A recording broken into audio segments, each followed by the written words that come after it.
రాజ్భవన్ లో గవర్నర్ తమిళసైని కలిసిన తర్వాత పీసీసీ చీఫ్ ఉత్తమ్ మాట్లాడుతున్నారు. లైవ్ లో చూద్దాం. తొత్తులుగా ప్రవర్తిస్తున్నారు. ఏ మాత్రము ఇంపార్షియల్ గా ఎంక్వైరీ ఇన్వెస్టిగేషన్ అయ్యే అవకాశం లేదు. పోలీసుల పాత్ర డైరెక్ట్ గా ఇండైరెక్ట్ గా ఈ హత్యలో ఉంది అనేదే అక్కడ సామాన్య జనం నమ్మే విషయము. దీంట్లో నిజం బయటికి రాదు. తప్పనిసరిగా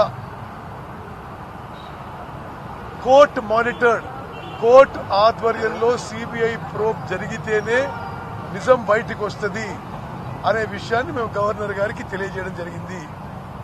వి requested the governor to direct for a court monitored CBI investigation into the matter. ఈ విషయాల కొన్ని పూర్వపరాలు ఆలోచన చేస్తే మంతని పోలీస్ స్టేషన్లో శీలం రంగయ్య అనే దళితుడిని పోలీస్ కస్టోడియల్ డెత్ జరిగితే దాని మీద హైకోర్టులో పిల్లేసిన వామన్ రావు గారు, నాగమణి గారు ఆ వాదనలో కూడా స్పష్టంగా ఆ దళిత్ కస్టోడియల్ డెత్ మీద కేసేస్తే పోలీసులే నేరుగా ఈ దంపతుల్ని బెదిరించారు, పోలీసులే నేరుగా వీళ్ళ మీద ఫాల్స్ కేసులు పెట్టారు. ఇది హైకోర్టులో వాళ్ళ అఫిడవిట్ లో ఉంది. అదేవిధంగా మంతనిలో జరుగుతున్న అనేక అక్రమాలు, అవినీతి కార్యక్రమాల్లో ఈ న్యాయవాద కపుల్ పోరాటం చేస్తుంది. నేను మీ దృష్టికి తీసుకొస్తున్నాను. ఇక్కడి నుంచే కాదు, ఆల్ ఇండియా బార్ కౌన్సిల్, మొత్తం భారతదేశం అడ్వకేట్ల సంఘం కూడా మరి chief justice of Telangana and chief justice of ఇండియాకి కూడా రాయడం జరిగింది. ఇది న్యాయ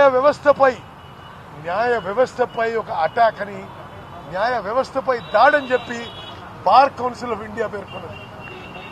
మరి అదేవిధంగా బార్ కౌన్సిల్ ఆఫ్ ఇండియా చేసిన ఏ డిమాండ్ ని రాష్ట్ర ప్రభుత్వం యాక్సెప్ట్ చేయలేదు.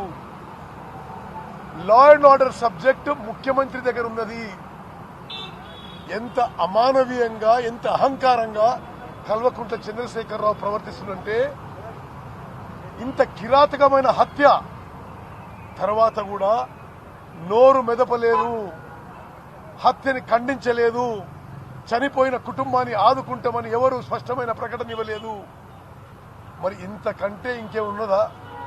తమ పార్టీ వాళ్ళని ఎనికేసుకురావడమో లేదా మరే కాన్స్పిరసీ ఉందో తెలియదు, కానీ ముఖ్యమంత్రి ఎవరి దగ్గరైతే లా అండ్ ఆర్డర్ సబ్జెక్ట్ ఉన్నదో దీంట్లో హత్యని ఖండించకపోవడం, చనిపోయిన వారి కుటుంబాన్ని ఆదుకుంటామని ప్రకటన చేయకపోవడం, ఇది చంద్రశేఖరరావు యొక్క అహంకారానికి, అమానవీయ ధోరణికి స్పష్టమైన నిదర్శనం చెప్పి మనం చేస్తున్నాం.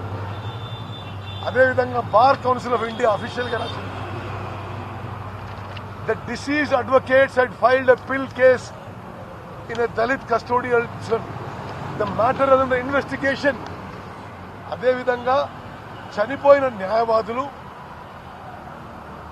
ఆ యొక్క జిల్లా పరిషత్ చైర్మన్ పుట్టమధు మీద, ఆయన సతీమణి మీద, ఆమె మున్సిపల్ చైర్మన్ ఉండడానికి అర్హత లేదు అనే విషయం కూడా, కేసులు వేసిన విషయం కూడా ఆధారాలు ఉన్నాయి. ఇది క్లియర్ మోటివేషన్. అదేవిధంగా హైకోర్టు ఇప్పుడు 1వ తారీఖు వరకు రెస్పాన్స్ అడిగింది. కానీ మాకైతే ఈ లోకల్ పోలీస్ చేసే ఇన్వెస్టిగేషన్ మీద ఏమీ నమ్మకం లేదు. ఒక తూతూ మంత్రంగా మొత్తం హర్షప్ చేసే ప్రయత్నం చేస్తున్నారు.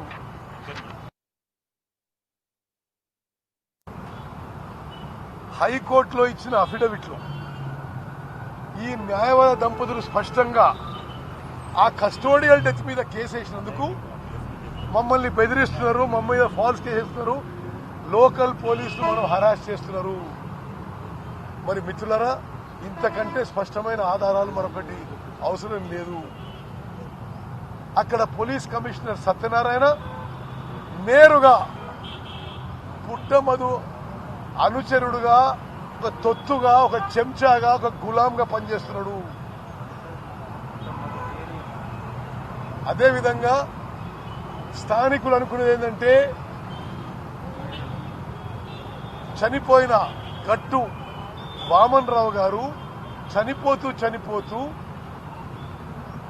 కుంటసీను పేరుతో సహా పుట్టమధు పేరు కూడా చెప్పాడని, దాన్ని పోలీసులు పరిగణలోకి తీసుకోకుండా దాచివేసే ప్రయత్నం చేస్తున్నారని చెప్పి స్థానికులందరూ కూడా అనుకుంటున్నారు.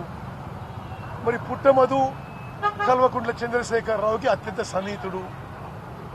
ఆడ 1,00,000 కోట్ల ప్రాజెక్టు కడుతున్నారు.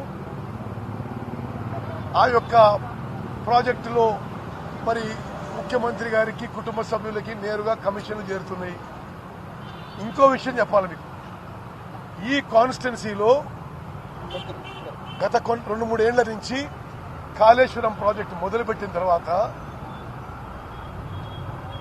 భారీ స్థాయిలో పుట్టమధు ముఖ్యమంత్రి కుటుంబ సభ్యులు కలిసి అక్రమ శాండ్ మైనింగ్ చేస్తున్నారు. మాకు చెప్పిన లెక్కలు మీకు చెప్తున్నా. అక్కడ లోకల్ బాడీస్కేమో పర్ క్యూబిక్ మీటర్ ఉసికే 54 రూపాయలు ఇస్తున్నారు. మైనింగ్ కార్పొరేషన్ కేమో 600 రూపాయలు ఇస్తున్నారు. వాళ్ళు హైదరాబాద్ లో ఆ ఉసుకని 2,500కి అమ్ముకుంటున్నారు. అంటే గవర్నమెంట్ కి 600 రూపాయలు ఇచ్చి ఇసుక హైదరాబాద్ లో 2,500 మరి అమ్ముకుంటూ అధికారికంగానే గత 2-3 ఏళ్లుగా 4,000 కోట్ల ఉసికే కేవలం ఒక్క మంతని ప్రాజెక్ట్ నుంచి తీసింది. ఆ 4,000 కోట్ల ఉసికే హైదరాబాద్ లో మరి ఎవరెవరున్నారో మీరు ఇన్వెస్టిగేట్ చేయాలి. ముఖ్యమంత్రి బంధువులు, పుట్టమధు కంపెనీ సుమారు 15,000 కోట్లకి ఆ ఇసుక అమ్ముకున్నట్టుగా స్థానిక నాయకులందరూ కూడా నమ్ముతున్నారు. ఈ టీఆర్ఎస్ పార్టీ ముఖ్యమంత్రి నుంచి కింది వరకు నేను ముందోసారి చెప్పినట్టుగా శాండ్, ల్యాండ్, మైన్స్, వైన్స్ ఒక దోపిడీ దొంగల ముఠాలాగా ఈ రాష్ట్రం మీద పడి దోచుకుంటారు. ఎవరన్నా కోర్టుకు పోయినా, ఎవరన్నా వేరే మరి ప్రజాస్వామ్యంలో వేరే ఇన్స్టిట్యూషన్ పోయినా వాళ్ళని చంపేస్తున్నారని ఉదాహరణ. స్వయాన ముఖ్యమంత్రి కోర్టుకు పోవడం పట్ల అవహేళన చేసినప్పుడు కింది వాళ్ళు దాన్ని ఆయన ఆదర్శంగా తీసుకొని ఇట్లా చేస్తారు. ఇది చాలా సీరియస్ మ్యాటర్. ఏ విధంగా అయితే ఉమ్మడి ఆంధ్రప్రదేశ్లో వంగవీటి మోహన్ రంగాది ఒక రాజకీయ హత్య జరిగి ఆ రాష్ట్ర రాజకీయాలు పర్మనెంట్ గా మారిపోయినాయో, ఈ హత్య కూడా ఒక పొలిటికల్ మర్డర్. ఈ రాష్ట్ర రాజకీయాలు కూడా పర్మనెంట్ గా మారిపోతాయి. కల్వకుంట్ల చంద్రశేఖరరావు గాని టీఆర్ఎస్ పార్టీ గాని పతనం మొదలైంది. వాళ్ళు పూర్తిగా ఇంత పాపము పనులకి టీఆర్ఎస్ పార్టీ ఇన్వాల్వ్ అయింది కాబట్టి తప్పనిసరిగా ఉసురు దాక్తుంది, వాళ్ళు నాశనం అయిపోతుందని చెప్పి నేను మనం చేస్తాను. 11:30 డీజీపీని కలుస్తాను. తప్పనిసరిగా గవర్నర్ గారు చెప్పారు. నేను కూడా వారు కూడా ఈ విషయాన్ని దగ్గరగా పరిశీలిస్తున్నది. Definitely I will take appropriate steps అని చెప్పారు.